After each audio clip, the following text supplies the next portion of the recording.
নমস্কার, আমার আগন্তুক চ্যানেলে সবাইকে স্বাগত। সবাইকে নববর্ষের প্রীতি ও শুভেচ্ছা জানিয়ে আমি আজকে আমার নতুন রেসিপি শুরু করছি। আজকে আমার রেসিপি হচ্ছে মাছের চপ। মাছের চপ আপনারা বাড়িতে সবাই করেন জানি, তবু আমি আমার রেসিপিটা আপনাদের সঙ্গে শেয়ার করছি। মনে হয় এটা ভালো লাগবে আপনাদের।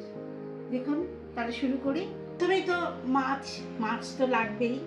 মাছটা যেমন আপনাদের দেখিয়েছি আগে, সেদ্ধ করে নিয়ে এর থেকে কাঁটাগুলো বেছে চটকে রেখে দিয়েছি। আমি এর সঙ্গে মাছের ছালটাকেও চটকে দিয়েছি। যারা ছাল পছন্দ করেন না একদমই, ছালটা বাদ দিতে পারেন, কিন্তু আমার মনে হয় ছালটা দিলে টেস্ট আরও বাড়ে। আর এটার সঙ্গে আলু সিদ্ধ করে রেখেছি, এটাকেও স্প্যাশ করে রেখে দিয়েছি মাছের সঙ্গে এটাকে ঠাস খাওয়ানোর জন্য, কারণ নইলে মাছের চপটা ঠাস খাবে না।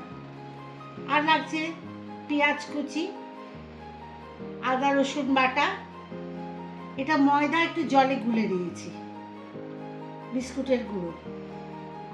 আর মশলার মধ্যে লাগছে, এটা একটু গরম মশলা রেডি করে রেখে দিয়েছি, ভাজা মশলা আর কি, লঙ্কা গুঁড়ো, ধনে গুঁড়ো, জিরে গুঁড়ো, হলুদ গুঁড়ো আর একটু গোটা জিরে।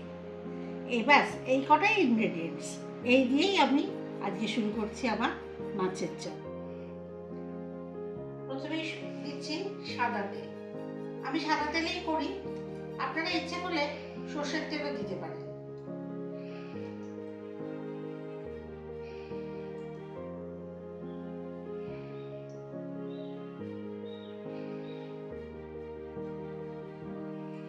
তেলটা একটু গরম হবে, এরপরে আমরা এতে দিয়ে দেবো পেঁয়াজ কুচানোটা।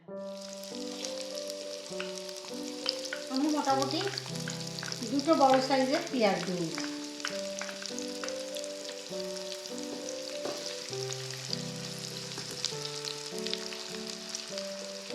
পেঁয়াজ ভাজার উপরে কিন্তু রান্নার টেস্ট অনেকটা নির্ভর করে।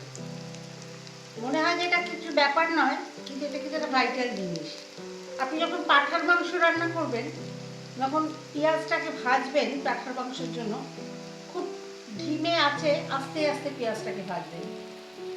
এই ধিমে আছে আস্তে আস্তে যখন পেঁয়াজটা লাল হয়ে আসবে, তখন মশলা দেবেন মাংসগুলো, তাতে দেখবেন মাংসের টেস্টটা অনেক বেশি বেড়ে যাবে।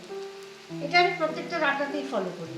পেঁয়াজটাকে খুব ভালো করে আগে ভেজে নিই, এমনভাবে ভাজতে হবে যেন পেঁয়াজটা পুড়েও না যায়, আবার অথচ লাল হয়ে যায়। তা 7-8 মিনিট পেঁয়াজটা ভাজার পরে এবারে পেঁয়াজটা অলমোস্ট লাল হয়ে এসেছে। আমার রান্না করবার জন্য ঠিক যেরকম ভাজা পেঁয়াজটা দরকার, সেটাও মোটামুটি রেডি হয়ে গেছে। এবার আমি আস্তে আস্তে অন্যান্য ইনগ্রেডিয়েন্টসগুলো দিয়ে দিচ্ছি।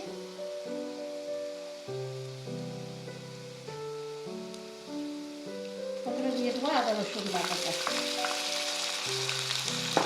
গ্যাসটা একদম সিমে করে দিতে হবে এই সময়।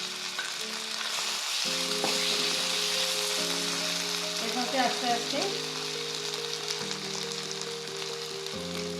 একটু হলুদ, জিরের গুঁড়ো, জিরের গুঁড়োটা একটু বেশিই লাগে,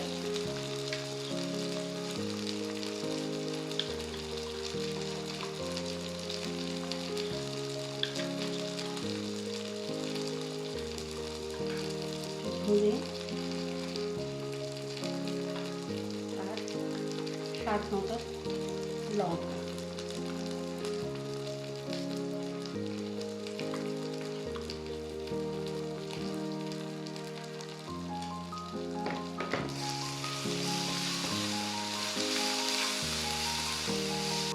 একটুখানি জল দিয়ে দেবো, দিয়ে মশলাটা কষতে থাকবে।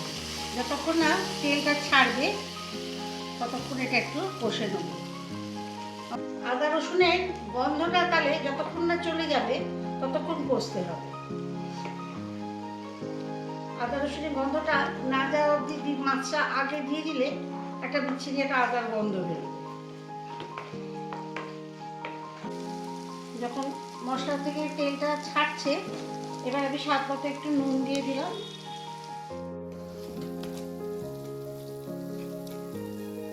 এবারে দিয়ে দেবো চিনিটা।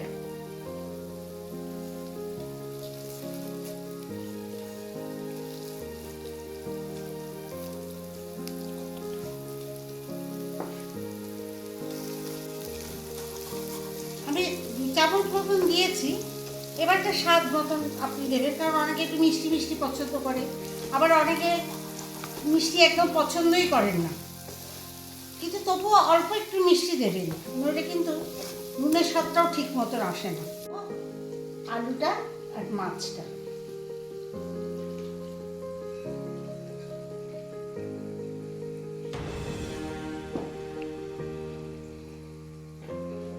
কষতে সময় লাগে।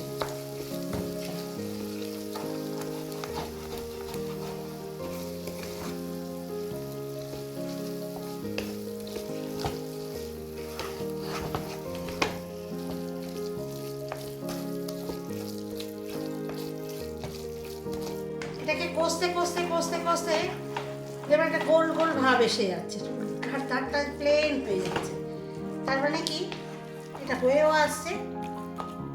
এটা আবার চপের আকার তৈরি করবার জন্য প্রস্তুত হচ্ছে। এবারে আমি ভাজা মশলাটা দিই।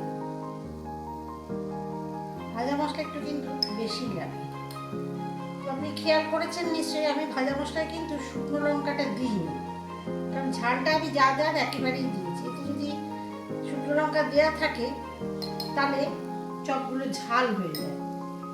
অনেক সময় তো বাচ্চারাও খায়, বাচ্চারা ঠিক ঝাল খেতে পারে না। এটা দিয়ে এবার গোল গোল করে যেমন করে আমরা কষাই সেইভাবে কষাতে থাকবেন। এটা জাস্ট যেমন নাড়ু তৈরি করেন আপনারা, নাড়ুটা ঠিক এটা শেষে একটা মন্ড মতন হয়ে যায়, এটাও ঠিক সেই রকম একটা মন্ড মতন হয়ে যাবে, গাটা তেলা তেলা মতো এক জায়গায় জড়ো হয়ে যাবে। তখনই আপনি বুঝতে পারবেন যে আপনার পুরটা রেডি হয়ে গেছে।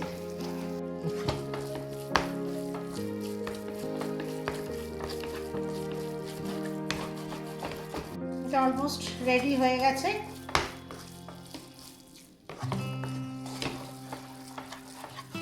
নামিয়ে এটাকে ঠান্ডা করে নিতে হবে, তারপরে আমরা এটা চপের আকারে গড়ে নেব। মাছের মন্ডটা ঠান্ডা হয়ে যাওয়ার পরে মোটামুটি আপনি যতগুলো করবেন বা যে সাইজে করবেন সেই সাইজে আগে মাছটাকে এরকম করে নাড়ুর মতন মাপ করে নেবেন। তাহলে কী হবে, আমার চপগুলো প্রত্যেকটা একই সাইজ হবে। মোটামুটি 500 গ্রাম কাতলা মাছে 20টা মতন আমার মাছের চপ হয়েছে। এইভাবে এগুলোকে মন্ড করে আমি 20টা ভাগ করে রেখে দিয়েছি। এইবারে একটা পাত্রে আমি খানিকটা ময়দা জল দিয়ে গুলে রেখে দিয়েছি, আরেকটা পাত্রে দিয়েছি খানিকটা বিস্কুটের গুঁড়ো, খানিকটা ব্রেড ক্রাম্ব। বিস্কুটের গুঁড়ো আর ব্রেড ক্রাম্বটা আমি ঠিক সমান পরিমাণে মিশিয়ে নিই।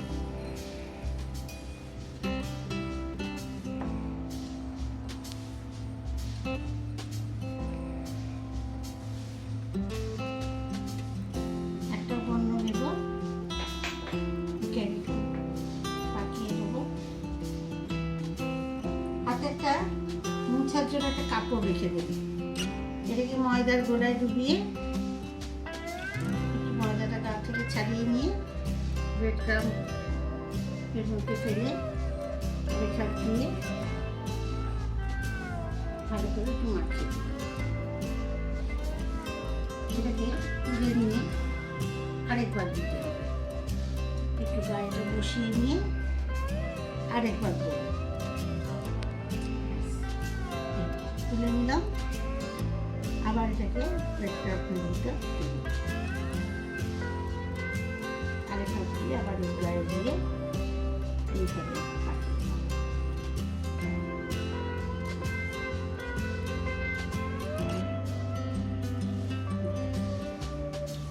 এবারে হাতের মাঝখানে দিয়ে এবার আপনি এটাকে গোল একটু চ্যাপটা করেও শেপ দিতে পারেন, বা হালকা করে একটু লম্বা লম্বা করে শেপ দিতে পারেন, আপনার ইচ্ছা মতো।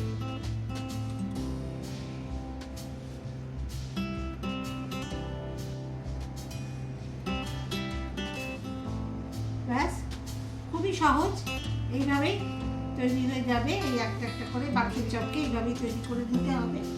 সবকটা তৈরি হয়ে যাওয়ার পরে এগুলোকে ফ্রিজের মধ্যে একটু রেখে দিতে হবে। অন্তত 1 থেকে 2 ঘন্টা ফ্রিজের মধ্যে না রাখলে তেলে দেওয়া মাত্র গা থেকে ছেড়ে যাবে। ফ্রিজে দিয়ে এটাকে 1-2 ঘন্টা রেখে তারপরে আপনি আবার এটাকে ভেজে সার্ভ করতে পারেন, বা এটাকে ফ্রিজে আপনি 3 থেকে 4 দিন রেখেও দিতে পারেন, ভালো থাকে। এই আমার তৈরি মাছের চপ। দেখুন দেখতে কিন্তু বেশ লোভনীয়ই হয়েছে, তাই না? এবার কড়াতে তেল দেবেন, তেলটা গরম হবে, একটা একটা করে ভাজবেন, গরম গরম সার্ভ করবেন।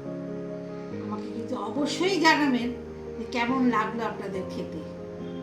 আর হ্যাঁ, আমার চ্যানেলটাকে লাইক, শেয়ার অ্যান্ড সাবস্ক্রাইব এটা কিন্তু ভুললে চলবে না।